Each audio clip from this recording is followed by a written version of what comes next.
Hello students, I am Gunjan Tandon. Welcome to my channel Grow with Gunjan.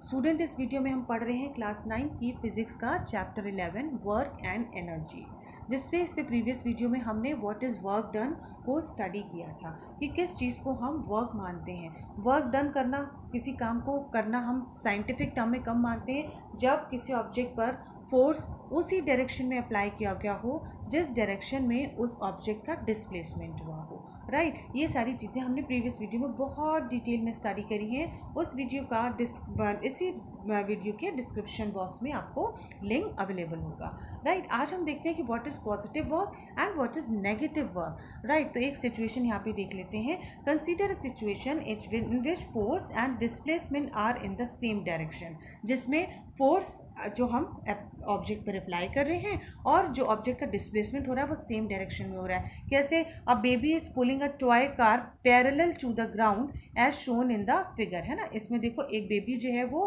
Car को, है ना, एक car के ऊपर जो है वो फोर्स लगा रहा है किस डायरेक्शन में? अपनी तरफ, और डिस्प्लेसमेंट भी कार का किस तरफ हो रहा है? सेम डायरेक्शन में, है ना। तो that means in this situation work done will be equal to the product of force and displacement. ये हमने पढ़ा था, work done is equal to force into displacement. So the work done by the force is taken as negative. क्यों? क्योंकि यहाँ पर उसी direction में बेबी कार को पुल कर रहा है और कार की उसी डायरेक्शन में उसने फोर्स लगाया है जिस डायरेक्शन में उस ऑब्जेक्ट का डिस्प्लेसमेंट हो रहा है, यानी वो कार जो है उस बच्चे की तरफ ही खिंच रही है, पुल कर रहा है वो अपनी तरफ। राइट, अब सेकंड देख लेते हैं। पॉजिटिव तो हमें समझ में आ गया, नेगेटिव देखते हैं। एक सिचुएशन में मान लीजिए कोई car, when an object moving with a uniform velocity along with a particular direction. मान लीजिए कोई कार एक यूनिफॉर्म वेलोसिटी से एक पर्टिकुलर डायरेक्शन में जा रही है। नाउ रिटार्डिंग फोर्स मीन्स एक हमने सपोज एक ब्रेक अप्लाई करा, है ना। ब्रेक अप्लाई करने के लिए हम फोर्स अप्लाई करते हैं।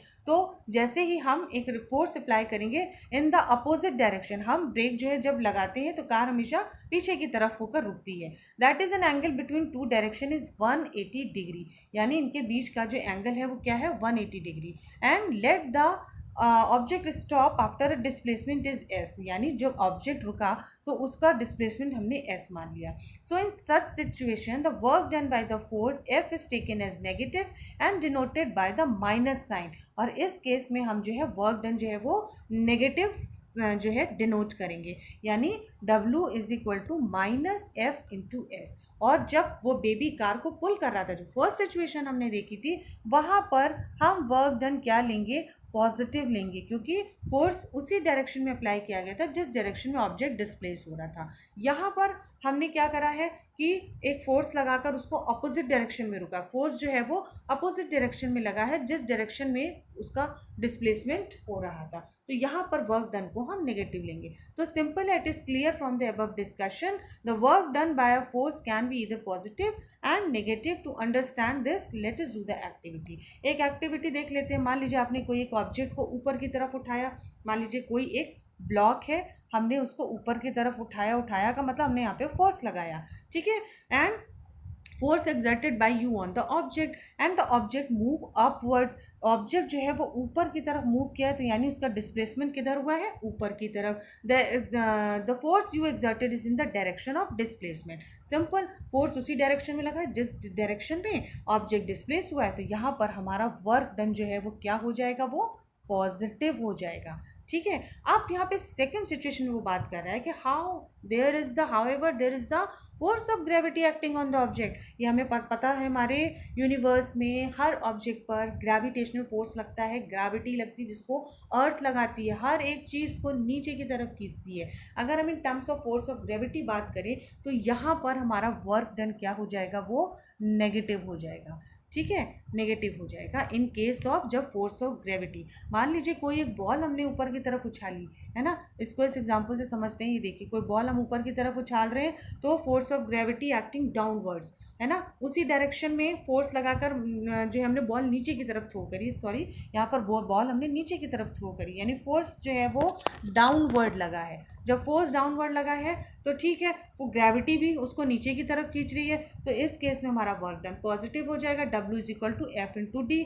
लेकिन अगर उसी बॉल को हमने फोर्स लगाकर अपवर्ड ऊपर की तरफ उसको फेंका है और नीचे से एक फोर्स ऑफ ग्रेविटी उसको लग रहा है, खींच रहा है नीचे की तरफ, तो इस केस में gravitational force will be negative, यानी हमारा जो है ग्रेविटेशनल फोर्स, वर्क डन जो है वो हमारा नेगेटिव हो जाएगा। ठीक है, तो सिंपल है, बहुत सिंपल है, पॉजिटिव एंड नेगेटिव है, कोई कंफ्यूजन की आपको यहाँ पे जरूरत नहीं है। वर्क डन इज नेगेटिव कब होगा? When the force acts opposite to the direction of the displacement. ठीक है, जैसे वो हमने अभी एक ऑब्जेक्ट को जब स्टॉप किया था, अपोजिट डायरेक्शन में उस पर जो है क्या लगा था? फोर्स लगा था, right. Work done is positive when the force is in the direction of displacement. ये बहुत इंपॉर्टेंट है, इसको स्टार मार्क कर लीजिएगा, जब आप न्यूमेरिकल करेंगे तो क्लियर हो जाएगा। ठीक है, अब हमने पॉजिटिव एंड नेगेटिव वर्क तो पढ़ लिया, लेकिन वर्क डन की अगर हम बात करें, यहाँ पे वर्क डन की बात करें, तो वर्क डन जो है वो हमारा जीरो कब होगा? मान लीजिए मैंने एक एग्जांपल आपको देती हूँ कि एक ये कुली है ना, और ये कुली बहुत सारा लगेज अपने सिर पर इसने उठाया, यानी इसने ज़मीन से बहुत सारे लगेज को उठाया, फोर्स लगाकर ऊपर की डायरेक्शन में, यानी फोर्स लग रहा है, और उसने ऑब्जेक्ट को कहाँ डिस्प्लेस करके अपने हेड पर रख लिया, है ना। तो फोर्स कहाँ लगा? अपवर्ड डायरेक्शन में। डिस्प्लेसमेंट कहाँ हुआ? अपवर्ड डायरेक्शन में, है ना। यानी ऑब्जेक्ट का डिस्प्लेसमेंट कहाँ हुआ?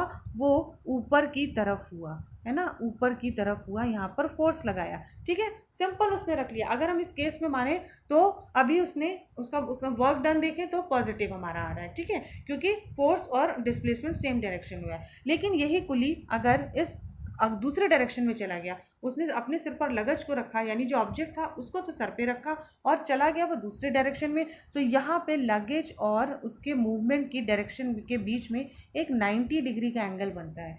ठीक है, तो यानी फोर्स अप्लाइड एंड डिस्प्लेसमेंट के बीच में एंगल जब 90 डिग्री का बनता है तो वर्क डन हम मानते हैं जीरो, यानी काम हुआ ही नहीं, कुली ने कोई काम नहीं किया, क्योंकि ऑब्जेक्ट तो ठीक है वो ऊपर की तरफ उसने फोर्स लगाकर उसे अपने हेड पर रखा है, लेकिन खुद उसका डिस्प्लेसमेंट कहाँ हुआ है? वो ऑपोजिट डायरेक्शन में गया है, यानी उसके लगेज और उसके मूवमेंट ऑफ डायरेक्शन डिस्प्लेसमेंट के बीच में ये 90 डिग्री का एंगल बन रहा है, जिसको तब हम कहेंगे कि work done is equal to zero. ठीक है, यहाँ पर वर्क डन जीरो, काम कब नहीं किया वो भी हम देख लेते हैं। पॉजिटिव एंड नेगेटिव हमें क्लियर हो गया। दूसरे, वर्क डन जीरो कब हो सकता है? कि जब किसी ऑब्जेक्ट पर कोई फोर्स लगा ही नहीं, है ना, फोर्स जीरो है तो यानी वर्क डन भी जीरो होगा। दूसरे, या फिर फोर्स तो हमने लगाया है ना, लेकिन डिस्प्लेसमेंट हुआ ही नहीं है। मान लीजिए किसी बड़ी सी वॉल को हम पुश कर रहे हैं, है ना, फोर्स तो लगा रहे हैं लेकिन वॉल का डिस्प्लेसमेंट ही नहीं हुआ है, तो इस केस में भी हमारा जो है जब डिस्प्लेसमेंट जीरो होगा तो वर्क डन भी जीरो हो जाएगा। ठीक है, ये दो कंडीशन है वर्क डन के जीरो होने की। दूसरा कब? जब applied force and displacement of the object displacement के बीच का एंगल 90 डिग्री हो, जैसे हमने कुली का एग्जांपल दिया। ठीक है, मान लीजिए एक और एग्जांपल सिंपल सा ले लेते हैं कि मैंने किसी टेबल से किसी कप को उठाया, फोर्स लगाया, कप को अपवर्ड डायरेक्शन में उठाया, वो फोर्स कहाँ लगा? अपवर्ड डायरेक्शन में। ठीक है, अब मैं कप को लेकर जो है वो अपोजिट डायरेक्शन में, दूसरे डायरेक्शन में चली गई, मैंने कप उठाया, ठीक है, अपवर्ड फोर्स लगा, लेकिन मैं जो हूँ कप को लेके दूसरी डायरेक्शन में मूव कर गई, तो कप के बीच में और मतलब फोर्स अप्लाइड के बीच में और डायरेक्शन डिस्प्लेसमेंट के बीच में क्या हुआ? 90 डिग्री का एंगल बन रहा है, तो यहाँ पे वर्क डन जो है वो हमारा जीरो हो जाएगा। तो work done zero, positive and negative work कब होता है, ये इस वीडियो में हमने क्लियर कर लिया with a lot of example. I hope students it is clear to you all. If you like my video, please like, share and subscribe. Till then, keep watching and keep learning.